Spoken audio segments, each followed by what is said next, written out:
अस्सलाम वालेकुम गाइस। आप सब कैसे हैं? उम्मीद करता हूँ आप सब खैरियत से होंगे। लास्ट वीडियो में हमने डिस्कस किया था कार्बोहाइड्रेट्स को। कार्बोहाइड्रेट्स में से हमने मोनोसेक्राइड और ओलिगोसेक्राइड डिस्कस किया था। पॉलीसेक्राइड को हम इस वीडियो में डिस्कस करने वाले हैं, ठीक है। So I am here your parasite, welcome to all in my era, parasite era. हम सबका हैंडसम सब चैनल पैरासाइट एरा। तो हम आज इस वीडियो में कार्बोहाइड्रेट्स को खत्म करेंगे, ठीक है। मोनोसेक्राइड ओलिगोसेक्राइड तक हमने पढ़ा था, ठीक है। तो अब हम पॉलीसेक्राइड शुरू करते हैं। जैसा कि मैंने बताया था, monosaccharide is a basic unit, ठीक है। मोनोसेक्राइड मोनोमर है और वो मिलके ठीक है ना, तो फिर पॉलीमर बनता है, हमें पता है। तो ओलिगोसेक्राइड में क्या कंडीशन थी, वो 2 से 10 होते हैं, ठीक है, 2 से 10 तक। और जब 10 से बात बढ़ेगी तो हम उसको क्या बोलेंगे, पॉलीसेक्राइड, ठीक है। वो बहुत ज़्यादा, बहुत सारे हैं। यहाँ पे 4 पॉलीसेक्राइड के एग्जाम्पल दिए गए हैं, स्टार्च, ग्लाइकोजन, सेल्यूलोज और काइटिन, ठीक है। हम चारों को डिटेल में पढ़ेंगे, वर्ड बाय वर्ड पढ़ेंगे, लाइन बाय लाइन पढ़ेंगे, हर कॉन्सेप्ट को पढ़ेंगे। अगर यहाँ से किसी और वो कोई टच करता है तो हम वो भी देखते हुए चलेंगे एज यूजुअल हमने करा है, ठीक है। तो पॉलीसेक्राइड्स में क्या आता है आपका,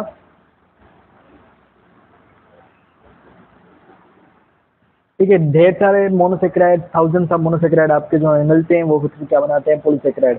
और मैंने आपको बताया था कि monosaccharides can not be hydrolysed while polysaccharide can be hydrolysed, oligosaccharide can be hydrolysed. उसका रीजन मैं बार बार रिपीट करता हूँ, मोनोसेक्राइड को आप हाइड्रोलाइज क्यों नहीं कर सकते। हाइड्रोलाइज मीन्स कि यू कांट ब्रेक डाउन, क्योंकि वो खुद एक बेसिक यूनिट है, उसको आप क्या तोड़ोगे, ठीक है। पॉलीसेक्राइड डायरेक्टली निकालते हैं, हजारों मोनोसेक्राइड्स का बना होता है। तो जब आप उसको हाइड्रोलाइज करोगे, जब आपको उन्हें तोड़ोगे एक पॉलीमर को, तो उसमें से आपको मोनोमर्स मिलेंगे। और वो मोनोमर्स कौन से होंगे, यही 1000 मोनोसेक्राइड्स होंगे जिनसे मिलकर एक पॉलीसेक्राइड बना था, ठीक है। और बनते कैसे हैं, कंडेंसेशन के जरिए, ठीक है। टूटते कैसे हैं, हाइड्रोलाइसिस के जरिए, हमने इंट्रो में डिस्कस किया था। सो स्टार्च, ठीक है। स्टार्च क्या है आपका, पहला पॉलीसेक्राइड है। स्टार्च के बारे में पहले बात कर लेते हैं, ठीक है। स्टार्च, तो स्टार्च क्या होता है, ठीक है। स्टार्च की अब देखोगे ना, कहीं से भी शुरू ऐसे होता है, it is a reserved food of plants. क्या है, रिजर्व्ड फूड ऑफ प्लांट्स, ठीक है। Reserve food of plants. अब रिजर्व वर्ड से ही आ रहा है, ठीक है। या फिर हम इनको बोलते हैं सरप्लस फूड, या फिर हम इसको यूं बोलते हैं कि stored stored food of plants. क्या बोलते हैं हम, stored food of plants. Stored food of plants is called the starch, ठीक है। अब रिजर्व का मतलब क्या है, या स्टोर का, या सरप्लस का मतलब क्या है, कि जब रिजर्व हम क्या बोलते हैं, हम स्टोर करने को ही बोलते हैं ना। रिजर्व भाई एक चीज थी हमारे पास, हमें चाहिए होती, ठीक है, हमने वो यूज कर ली, और एक चीज हमने बचा के रखी कि हम मुश्किल के वक्त में यूज करेंगे, उसको हम क्या बोलते हैं, रिजर्व करना, स्टोर करना, ठीक है। और रिजर्व फूड ऑफ प्लांट्स से प्लांट्स को फूड चाहिए था, प्लांट्स ने फूड बनाया, प्लांट्स ने अपना फूड यूज किया। सरप्लस वर्ड जो भी यूज होता है ना, वो होता है कि आपको जितना चाहिए था आपने यूज कर लिया, अब जो बचा है that is known as surplus, ठीक है। तो वो सरप्लस फूड को स्टोर करते हैं, और जो उसका स्टोर फार्म होता है ना, उसी फूड का store form is known as starch, ठीक है। उसी फूड का स्टोर फार्म क्या बोलते हैं हम, स्टार्च। वही फूड जो आपने रिजर्व करके रखा है, that reserve food is known as starch. और स्टार्च खुद क्या है, एक पॉलीसेक्राइड है। ये पूछते हैं, देखिए मैं आपको बताया था, ठीक है। लैक्टोज क्या है, वो आपका क्या है, डाइसेक्राइड है। माल्टोज डाइसेक्राइड है, सक्रोज डाइसेक्राइड है, गैलेक्टोज, फ्रक्टोज, ये सब क्या है आपके मोनोसेक्राइड है। तो ये सब आपको बारीकी बारीक से याद रखना होता है, ठीक है। So starch reserve food of plants is called starch. वो आपका क्या है, खुद एक पॉलीसेक्राइड है, ठीक है। अब स्टार्च में क्या होता है आपकी, अब स्टार्च में क्या होता है, स्टार्च में आपकी 2 चेन होती है, ठीक है। एक स्ट्रेट चेन होती है, स्ट्रेट, और दूसरी आपकी होती है ब्रांचेड चेन। एक होती है स्ट्रेट और ब्रांचेड चेन, ठीक है। और स्ट्रेट में क्या होता है आपकी, आपका स्ट्रेट चेन में आ जाता है अमाइलोज। ओ एस में कहा था कार्बोहाइड्रेट को शो करता है, ठीक है। और इसमें आपका क्या आता है, अमाइलोपेक्टिन, अमाइलोपेक्टिन, ठीक है। आपके स्टार्च स्ट्रेट चेन में आपका क्या आ जाता है, अमाइलोज, और ब्रांचिंग चेन में आपका क्या आ जाता है, अमाइलोपेक्टिन, ठीक है। अब मतलब स्टार्च जब, अच्छा स्टार्च, स्टार्च क्या है, मैंने कहा पॉलीमर है ना, पॉलीसेक्राइड है, पॉलीमर है। किसका पॉलीमर है, जाहिर सी बात है एक मोनोमर का आएगा, एक मोनोसेक्राइड होगा जो मिलके बना रहा होगा। और वो आपका मोनोसेक्राइड कौन सा है, आपका वो मोनोसेक्राइड है ग्लूकोज, ठीक है। आपका वो मोनोसेक्राइड कौन सा है, ग्लूकोज। मतलब मैं बोल सकता हूँ कि starch is a polymer of glucose monomer, ठीक है। ग्लूकोज के मोनोमर का स्टार्च किया आपका एक पॉलीमर। तो ये ग्लूकोज जब आपका स्ट्रेट चेन में मिलेगा तो उस स्ट्रेट चेन का आप नाम क्या दोगे, अमाइलोज। ठीक है, और मैंने कहा था जब भी कोई चीज बनती है उसके बीच में बांड होता है और उस बांड उस लिंकेज का नाम होता है। और हमने ये पढ़ा था कि कार्बोहाइड्रेट में लिंकेज का नाम क्या होता है, ग्लाइकोसिडिक लिंकेज। क्या बोलते हैं, ग्लाइकोसिडिक लिंकेज। तो अमाइलोज में कौन सी लिंकेज है, तो जाहिर सी बात एक लिंकेज होगी और उस लिंकेज का नाम है 1,4 ग्लाइकोसिडिक लिंकेज। क्या नाम है, 1,4 ग्लाइकोसिडिक लिंकेज, अल्फा 1,4 ग्लाइकोसिडिक। तो ये एमसीक्यू आता है, अमाइलोज में कौन सी आपकी लिंकेज है, that is the alpha 1,4 glycosidic linkage. इसको याद करना, आप नहीं बोलना। ठीक है, और जैसे कि जब यही ग्लूकोज आपके ब्रांचेड फॉर्म में बनेंगे, ठीक है, तो आप उसको नाम क्या दोगे, अमाइलोपेक्टिन। इसके भी अंदर एक जाहिर सी बात है एक लिंकेज होगी तभी बनेगा, तो उसमें लिंकेज होती है अल्फा 1,6 ग्लाइकोसिडिक लिंकेज। ठीक है, स्टेल्ड फॉर्म में अमाइलोज में क्या होगी, अल्फा 1,4 ग्लाइकोसिडिक लिंकेज, और ब्रांचेड फॉर्म में जब होगा तो उसको आप अमाइलोपेक्टिन बोलते हो, और उस अमाइलोपेक्टिन में आपकी लिंकेज कौन सी आती है, अल्फा 1,6 ग्लाइकोसिडिक लिंकेज।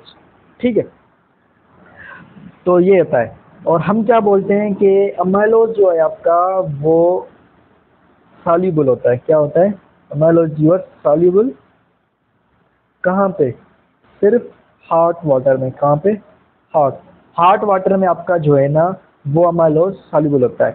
और अमाइलोपेक्टिन कहीं भी सॉल्यूबल नहीं होता, चाहे आपका हॉट वाटर हो या फिर चाहे आपका कोल्ड वाटर हो। अब ये जैसे हमने पढ़ा था मोनोसेक्राइड्स आर सॉल्यूबल, ठीक है, ओलिगोसेक्राइड्स लाइटली सॉल्यूबल होते हैं। ठीक है, मैं जो लिख रहा हूँ उससे कहीं ज़्यादा जो मैं बोल रहा हूँ उस पर भी ध्यान दिया करो।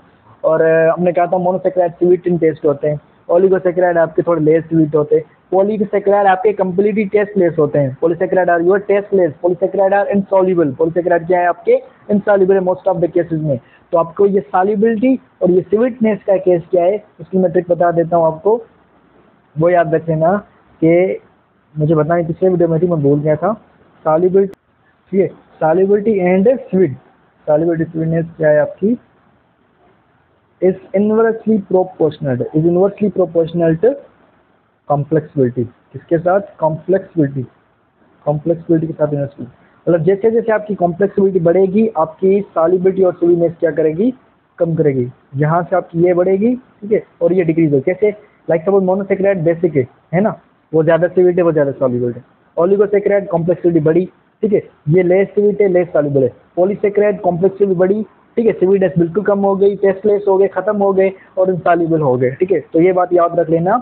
ये तो मतलब कि मोनो ओलिगोपोली में कभी आपको कोई कंपाउंड उठा के मतलब इन्हीं बायोमॉलिक्यूल्स में से कोई एग्जांपल देके वहां से फिर आपको कंपेयर करने के लिए बोल सकता है, तो आप उनकी स्ट्रक्चर को देख के बता सकते हैं। स्ट्रक्चर आपके जहन में होगी या आपको मतलब अंदाजा ही हो जाएगा कि कैसे। ठीक है, हम एक एक चीज जो है ना स्वीटनेस याद नहीं कर सकते इनकी वैल्यू, तो बट वो हमारे बुक्स में भी नहीं होती। तो सॉल्युबिलिटी, स्वीटनेस, इनवर्स प्रोपोर्शन, कॉम्प्लेक्सिबिलिटी, ये याद रखना। स्टार्च के बारे में यही था, हम देखते हैं इस बुक में क्या लिखा हुआ है। ठीक है, so most important abundant reserve food material of higher plants. ठीक है, ये बात कर ली हमने।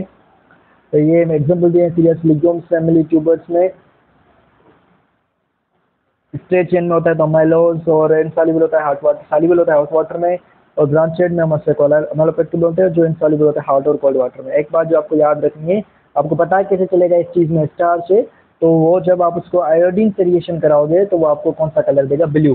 स्टार्च आपको ब्लू कलर देता है आयोडीन से रिएक्शन कराते वक्त। ये भी 5 टेस्ट में एमसीक्यूज आया है। ठीक है, ओके, अब हम पढ़ते हैं ग्लाइकोजन की तरफ। इसको हाथ में डाल दें। ठीक है, ग्लाइकोजन भी क्या है आपका, पॉलीमर है। किसका पॉलीमर है, glycogen is also your polymer of glucose. ठीक है, आपका ग्लाइकोजन क्या है, पॉलीमर है।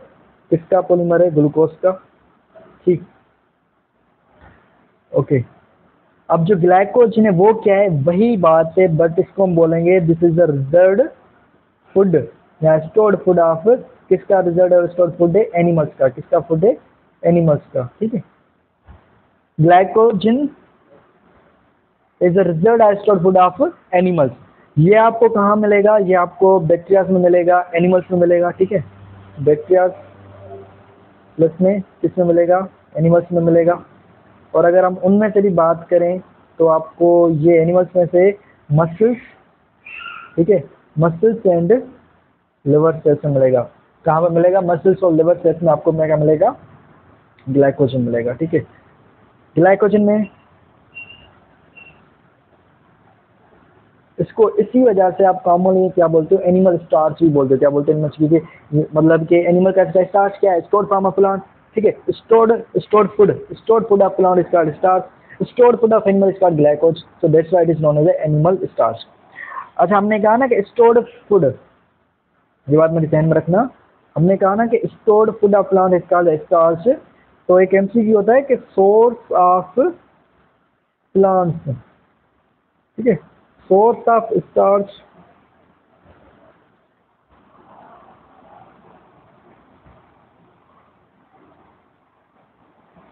हाँ एक एमसीक्यू होता है सोर्स ऑफ एनिमल स्टार्च।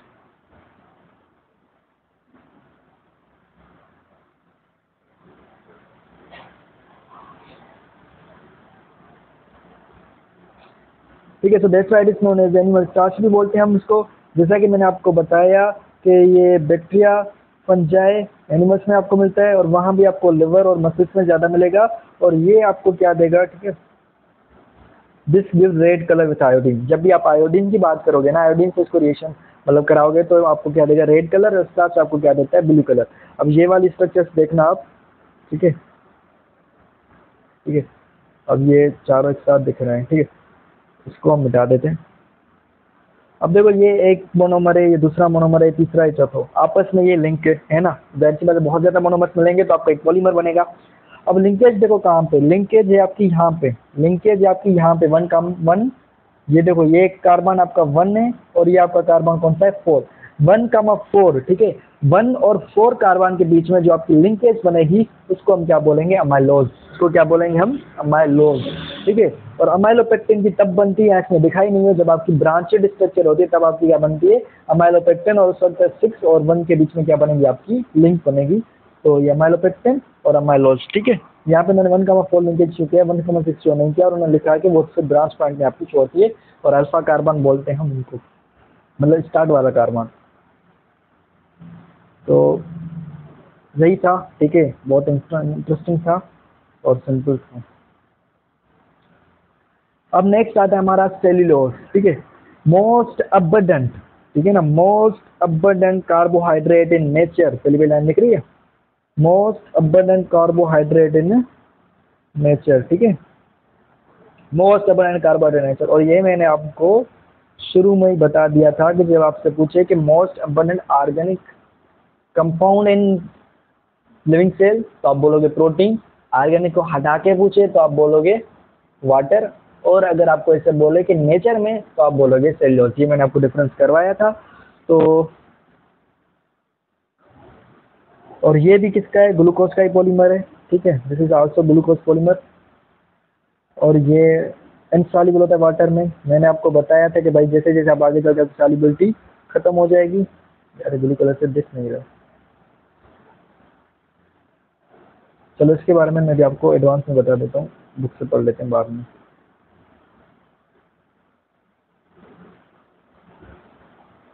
ठीक है, अब देखिए सेल्यूलोज है ना,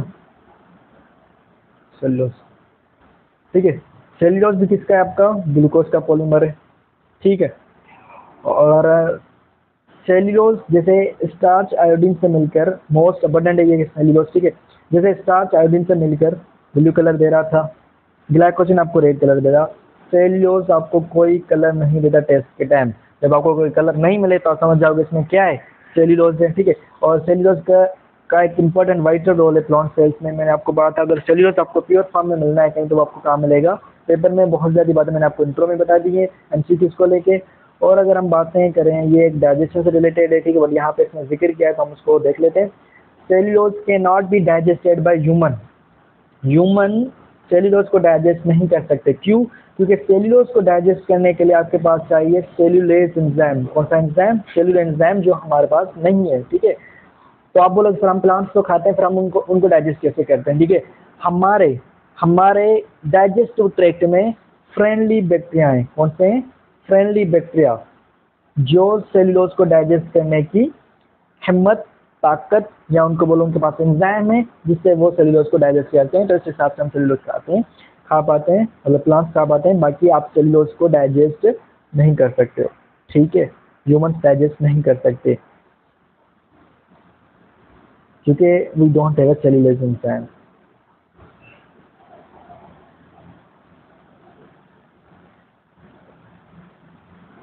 ठीक है। और सेल्यूलोज में आपको स्ट्रेट चेन मिलेगी, आपको कोई भी ब्रांच चेन नहीं मिलेगी, सिर्फ स्ट्रेट चेन मिलेगा। ये भी एमसीक्यू पूछा जाता है, ओनली स्ट्रेट चेन, ठीक है। अच्छा सेल्यूलोज में क्या होता है, अब इसको थोड़ा जूम करके देखते हैं, ठीक है। ये आपकी प्लांट की सेल वाल है, ठीक है। इसमें आपको क्या मिलेगा, इसमें सेल्यूलोज मिलेगा, मतलब सेल्यूलोज फाइबर। अब ये बनता कैसे सेल्यूलोज, जाहिर सी बात है आपको पता है, ठीक है। ये सारे क्या है, ये सारे ग्लूकोज हैं। ये क्या है, ग्लूकोज हैं, मतलब मोनोसेक्राइड्स आपके मोनोमर है। ये ग्लूकोज यानी ये मोनोसेक्राइड मिलके आपका बनाते हैं एक ग्लूकोज मॉलिक्यूल है ना सारे, ठीक है। तो ये सारे क्या है, ग्लूकोज हैं। ये भी ग्लूकोज है, ये वाले ग्लूकोज है, इनको ऐसे दिखाया गया है, ठीक है। तो ये मिलके बनाते हैं आपके माइक्रोफिब्रिल्स। ये आपको क्या बनाते हैं मिलके, माइक्रोफिब्रिल्स। और ये माइक्रोफिब्रिल्स मिलके क्या बनाते हैं आपके सेल्यूलोज फाइबर, ये वाले आपको क्या बनाते हैं सेल्यूलोज। और कितने, जब 80 माइक्रोफिब्रिल्स, कितने 80, ये याद करना, जब आपके 80 माइक्रोफिब्रिल्स मिलते हैं तो आपका एक सेल्यूलोज फाइबर मिलता है। कितना बना है, एक सेल्यूलोज फाइबर। मतलब इसकी स्ट्रक्चर क्या है, बेसिक यूनिट आपका ग्लूकोज, ठीक है। ग्लूकोज आपस में मिलकर आपको क्या बनाएंगे, माइक्रोफिब्रिल्स। और जब आपके 80 माइक्रोफिब्रिल्स मिल जाएंगे तो वो क्या बनाएंगे उसके बाद, सेल्यूलोज फिब्रिल। तो ये कहानी है, मतलब ग्लूकोज मिलके आपका माइक्रोफिब्रिल, और जब 80 माइक्रोफिब्रिल आपके मिलेंगे तो आपका क्या बनेगा, एक सेल्यूलोज फाइबर, ठीक है।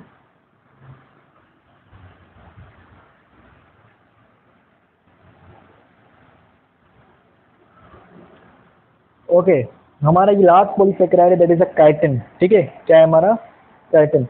अब ये भी लॉन्ग चेन है, पॉलीमर है, जाहिर सी बात है किसी ना किसी चेन होगी, बट इसका जो बेसिक यूनिट है वो चेंज है, ठीक है। आपको दिख रहा है या नहीं, एन एसिटाइल ग्लूकोज अमाइन, ठीक है। और ये ग्लूकोज अमाइन, तो ये क्या है, ग्लूकोज का डेरिवेट है। ग्लूकोज का क्या है, डेरिवेट है। तो इसका आपको नाम याद रखना है, एन एसिटाइल ग्लूकोज अमाइन आपका कौन सा पॉलीमर बनाता है, दैट इज अ काइटिन। उसका फार्मूला दिखा हुआ है C8H13, आपको दिख रहा है या नहीं, O5N, ठीक है।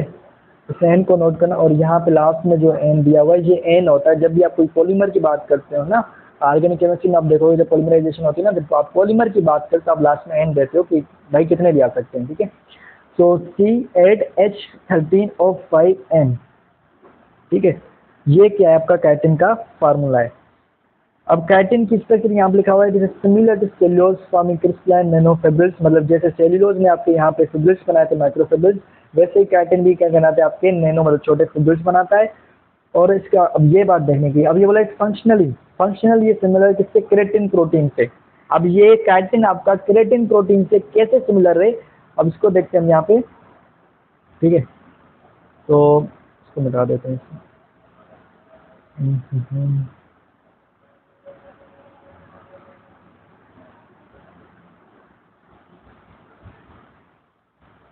अब आपका काइटिन है, ठीक है।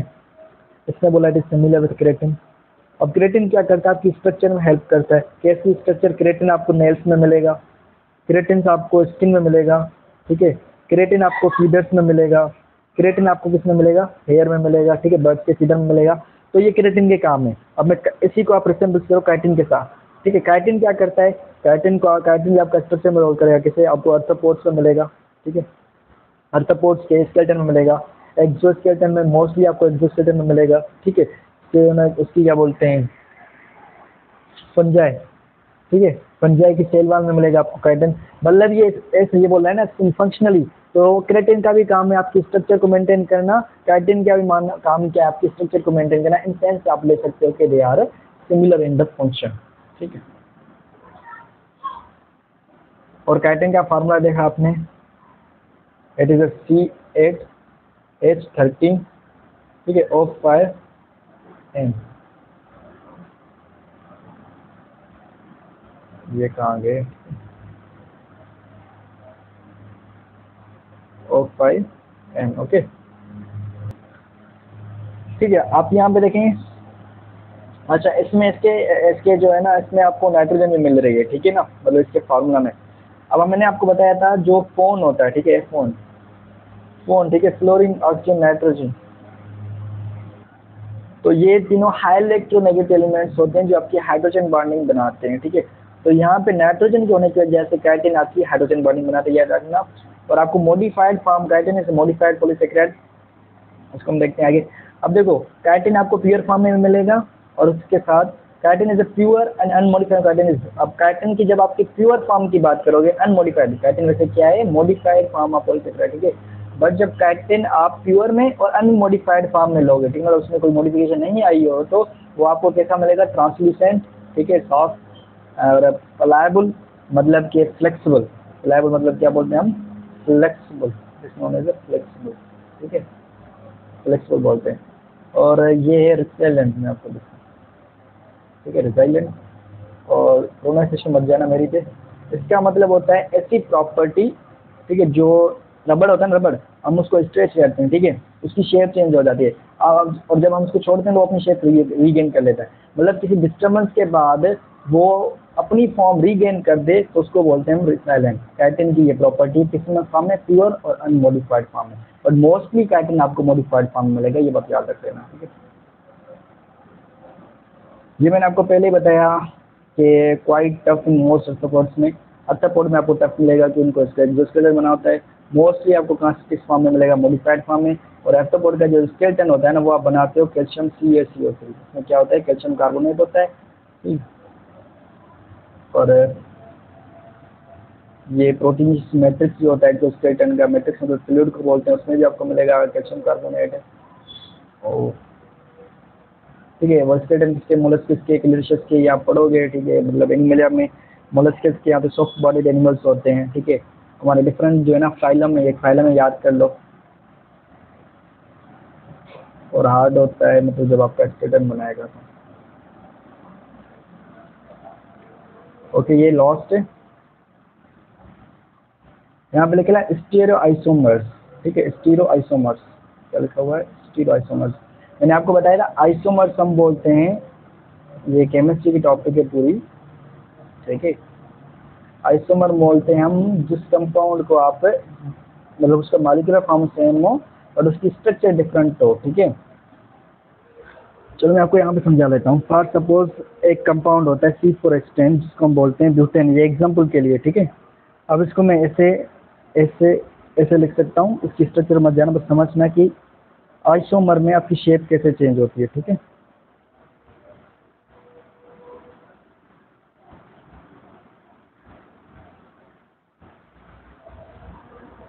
ठीक है, ये आपका जो है ना C4H10 है। अब ये इसका फार्मूला यही रहेगा C4H10। अब इसकी शेप जो है ना, स्ट्रक्चर चेंज हो जाए, वो देखो कैसे। मैं चाहूँ तो इसको इस तरह से लिख सकता हूँ, ठीक है।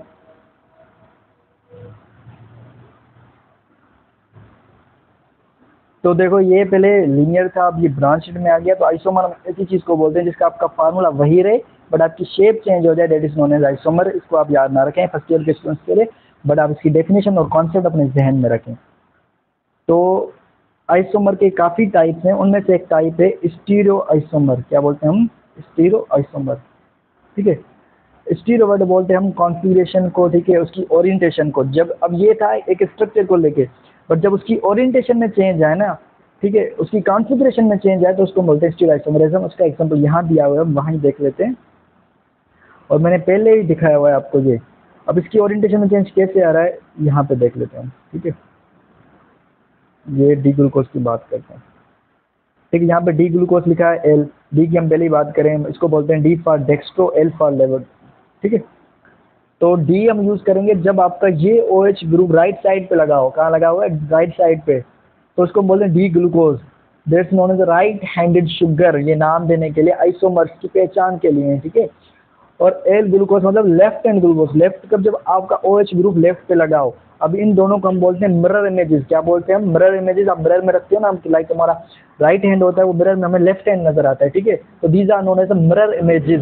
डी ग्लूकोज मतलब right handed sugar, L glucose मतलब लेफ्ट हैंडेड शुगर, ठीक है। और डी को हम राइट क्यों कहते हैं, क्योंकि OH का ग्रुप राइट साइड पे लगा होता है और एल में OH ग्रुप लेफ्ट साइड लगता है। और यहाँ पे फॉर सपोज आप लगा लो कि मिरर है तो आपको उल्टा दिखता है। तो ऐसे आइसोमर्स को बोलते हैं हम स्टीरियो आइसोमर, जिनकी कॉन्फ़िगरेशन में चेंज आनी चाहिए, ठीक है। अब यहाँ पे लास्ट पर हम एक बहुत इंटरेस्टिंग बात लिखी हुई है, ये मैं पूरा आपको समझा लेता हूँ, ठीक है। इसको हम यहाँ देख लेते हैं, बस यही जो लिखा हुआ है मैं आपको बता देता हूँ। तो डी ग्लूकोज देख लिया, अब कॉन्सेप्ट समझना। हमारी बॉडी में मोस्ट ऑफ डी ग्लूकोज, ये की लाइन हमारी पहले, ठीक है। मोस्ट ऑफ आपको जो शुगर मिलेंगे वो क्यों मिलेंगे, डी वाले, मतलब राइट हैंडेड। क्या मिलेंगे, राइट हैंडेड। मोस्ट ऑफ, ये MCQ पूछ सकता है, मोस्ट ऑफ कौन से होंगे, राइट हैंडेड। और ठीक है, तो और ये सिर्फ ग्लूकोज में नहीं होता है, फिर कार्बोहाइड्रेट्स में नहीं आता, आपके एंजाइम्स में भी होता है, आपके प्रोटीन्स में भी होता है, ठीक है। मतलब वो भी राइट और लेफ्ट होती हैं और हो सकती है बट के होती हैं, ठीक।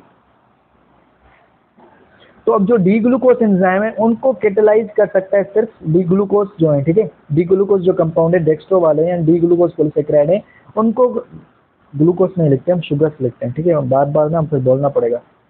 ये जो आपके डी शुगर्स हैं, ठीक है, मतलब डेक्स्ट्रो राइट हैंड शुगर्स हैं, उनको कैटाबोलाइज कर सकता है सिर्फ डी एंजाइम्स। कौन सा? सिर्फ डी एंजाइम, ठीक है। मतलब अगर यहाँ पे डी शुगर है तो इसको एल एंजाइम, मैंने कहा ना दोनों होते हैं डी एल, तो वो नहीं कर सकता, ठीक है। उसको वो कैटाबोलाइज, उसको वो मेटाबोलाइज नहीं कर सकता। अब इससे क्या होना है, ठीक है। अब आपने देखा होगा जो डायबिटिक पेशेंट है, कौन है डायबिटिक के पेशेंट, ठीक है, वो जो स्वीट्स लेते हैं, ठीक है, शुगर फ्री जिसको हम बोलते हैं ना, वो ऐसी स्वीटनर, ऐसी कोल्ड ड्रिंक्स पीते हैं जिनमें हम बोलते हैं कि दे आर शुगर फ्री हैं, क्या है शुगर फ्री। और शुगर फ्री कैसे चेक करते हो, वहां पर लिखा होता है नो कैलोरी, ठीक है, इसमें कोई कैलोरी प्रेजेंट नहीं है।